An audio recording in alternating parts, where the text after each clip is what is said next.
2023년 6월 23일 금요일 로마서 13장 1절에서 14절 말씀을 묵상하게 됩니다. 이번에는 정부의 권위와의 관계성을 다룹니다. 바울은 각 사람이 통치하는 권세들에게 복종하라고 명합니다. 먼저 명령에 대한 두 가지 근거를 제시합니다. 첫 번째는 권세의 기원입니다. 바울은 하나님으로부터 기원하지 않는 권세가 없다고 말하고 존재하는 모든 권세는 하나님이 정한 것이라고 부연합니다. 그러므로 권세를 거스르는 자는 하나님의 명을 거스르는 것이며 그 사람은 심판을 받게 될 것이라고 말합니다. 둘째는 권위를 주신 이유인데 행악자에게 두려움이 되게 하기 위해서입니다. 이어서 바울은 권세에 대해 어떻게 응답해야 할지를 다룹니다. 바울이 묻고 답합니다. 너가 권세를 두려워하지 않기를 원하느냐라고 질문을 하고 난 후 선을 행하라. 그러면 권세로부터 칭찬이 있을 것이다. 권세는 너에게 선한 일을 하기 위한 하나님의 일꾼이기 때문이다 라고 대답합니다. 그리고 또 악을 행하면 두려워하라고 말합니다.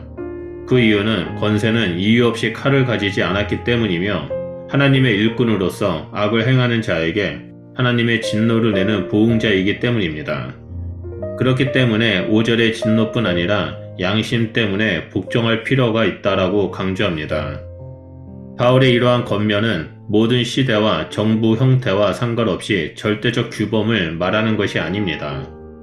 바울은 교회와 정부에 대한 모든 답을 주려는 것이 아니며 악한 권세라는 특수 상황에 대한 권면을 하려는 것도 아닙니다. 오히려 바울은 이 땅에 존재할 수밖에 없는 조직과 체계에 대해 일반 원리를 말하고 있습니다. 하나님이 권세를 정하고 명했다라는 표현은 하나님이 모든 권세를 일일이 지목해서 세웠다는 말이 아닙니다. 바울은 이 땅의 모든 권세는 피조물의 질서를 유지하고 다스리시는 창조주 하나님의 일반 은혜의 결과이며 권세자에게 권선징악의 권위를 주어 사람들이 나름의 질서를 유지하며 살도록 배려한 것이라는 의미입니다. 결국 바울의 이 권면은 모든 권세자에게 무조건 순종하라는 것보다 성도가 이 땅에서 평안히 신앙생활을 유지할 방법의 하나로 봐야 합니다. 이어서 바울은 5절의 근거에서 6절과 7절을 통해 조세를 바치라고 명령합니다. 이것은 조세와 권세와 두려움과 존경의 영역에 대해 모든 권세자에게 할 바를 하라고 명령한 것입니다. 앞서 언급했던 것처럼 이러한 바울의 권면은 순종해야 할 것이지만 무조건적인 절대 규범이 아닙니다.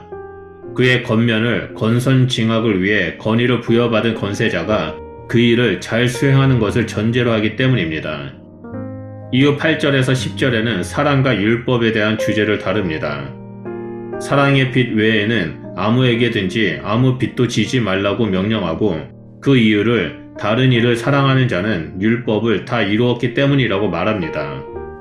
이어서 간음과 살인과 도둑질과 탐심을 금한 10계명의 내용은 너의 이웃을 너의 몸처럼 사랑하라는 레위기 19장 18절 말씀에 다 담겨 있다라고 말하고 사랑은 이웃에게 악을 행하지 않게 율법의 완성이라고 말합니다. 본문은 율법 정신인 사랑에 집중한 권면으로 볼 수 있습니다. 바울의 초점은 이웃사랑이기 때문입니다. 율법 정신은 하나님을 사랑하는 것과 이웃을 사랑하는 것입니다. 구약의 여러 율법은 이 정신을 표현하는 방법입니다. 표현 방법은 시대와 환경에 따라 다르지만 하나님 사랑, 이웃 사랑이라는 율법 정신은 언제나 동일합니다. 바울이 권면하는 초점이 이웃 사랑에 있다면 하나님을 사랑하는 것은 어디에 있는지 생각해 봐야 합니다. 그것은 바로 예수 그리스도를 믿는 것입니다. 예수님은 하나님을 계시하기 때문에 예수 그리스도를 믿는 것은 그를 보낸 하나님을 믿고 사랑하는 것이기 때문입니다. 현재 로마서의 독자는 이미 예수 그리스도를 믿어 하나님을 사랑하는 가정에 있기에 바울은 이웃사랑에만 집중하는 것을 볼 수 있습니다. 마지막으로 11절에서 14절은 경건한 삶의 주제가 바뀝니다. 바울은 구원받은 성도들에게 예수 그리스도와의 관계에 합당한 삶을 살라고 명합니다. 바울은 이 명령과 근거를 여러 상징으로 제시합니다. 즉 각 통치 영역을 어둠이 있는 밤과 빛이 있는 낮으로 그 안에서의 삶을 옷 입은 것으로 묘사합니다. 이런 상징에 의하면 과거 독자는 밤에 속해서 어둠의 일들, 곧 방탕과 술취함과 음란과 호색과 다툼과 시기와 같은 삶의 옷을 입고 살았습니다. 정욕을 위해 육신의 일을 행하며 산 것입니다. 그러나 이제는 예수로 인해 밤이 지나가고 새날의 새벽을 경험하고 있습니다. 아직 새날 빛이 사방에 온전히 퍼지지 않았지만 구원의 완성이 처음 믿을 때보다 가까이 왔습니다. 성도는 자다가 깰 때가 된 것을 알았기에 잠옷을 벗고 새 옷을 입듯 어둠에 속한 삶의 옷을 벗고 예수님과의 관계에 맞는 삶의 옷을 입어야 합니다.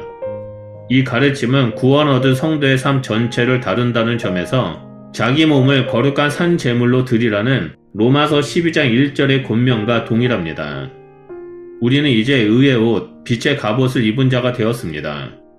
이제는 예수 그리스도로 옷 입고 어둠에 속한 육신의 일을 그쳐야 합니다. 그래서 마지막 때에 다시 오실 주님을 기다리며 정결한 신부로서 이 땅에 서 있어야 합니다. 우리 주님은 곧 오십니다. 그러므로 거룩함으로 다시 오실 주님을 기다리는 정결한 주의 신부가 되시길 우리 주 예수 그리스도 이름으로 축원드립니다. 기도하겠습니다. 하나님 감사합니다. 어둠이 있는 밤에 속한 우리를 구원하셔서 빛 가운데 머물며 하나님의 말씀대로 살아가는 예수 그리스도의 제자로 불러주셔서 감사드립니다. 이제는 우리의 몸을 하나님께 거룩한 산 제물로 드리며 구원받은 백성으로서의 합당한 삶을 살겠습니다.